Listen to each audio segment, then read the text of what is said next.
Hi friends, welcome back to Jaya svantaillu అండి. ఈరోజు పెసలతో salad చేసుకుంటున్నామండి. పెసలండి night నానబెట్టి మార్నింగ్ తీసి ఇలా కట్టేసి ఉంచానండి. కడిగేసి చూసారా 2 days అలా ఉంచాను. మనకి మంచిగా మొలకలు వచ్చాయి.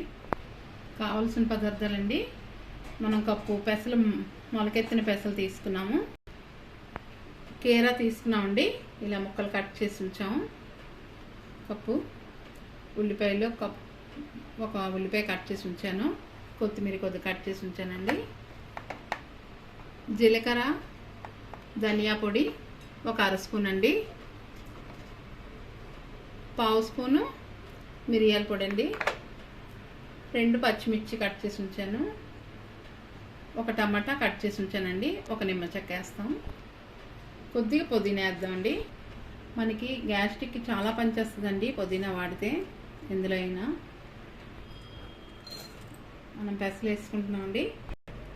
కీర ముక్కలు వేసుకుంటున్నామండి. ఉల్లిపాయలు వేసుకుంటున్నామండి. ముక్కలు చిన్న ముక్కలు తరుక్కోవాలి.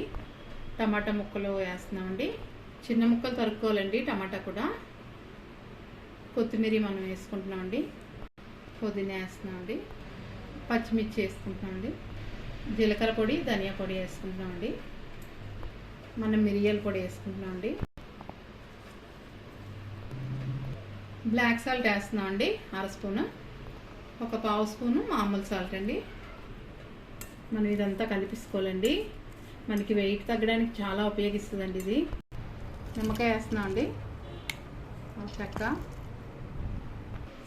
మనం కలిపిస్తున్నామండి. మొత్తం బౌన్లో వేసుకుంటున్నామండి. అయిపోయిందండి.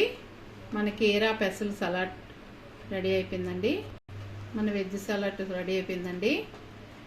నచ్చితే లైక్ చేయండి, షేర్ చేయండి, కామెంట్స్ పెట్టండి ఎలా ఉందో, సబ్స్క్రైబ్ చేయండి. బాయ్ ఫ్రెండ్స్, నెక్స్ట్ వీడియో కలుద్దామండి.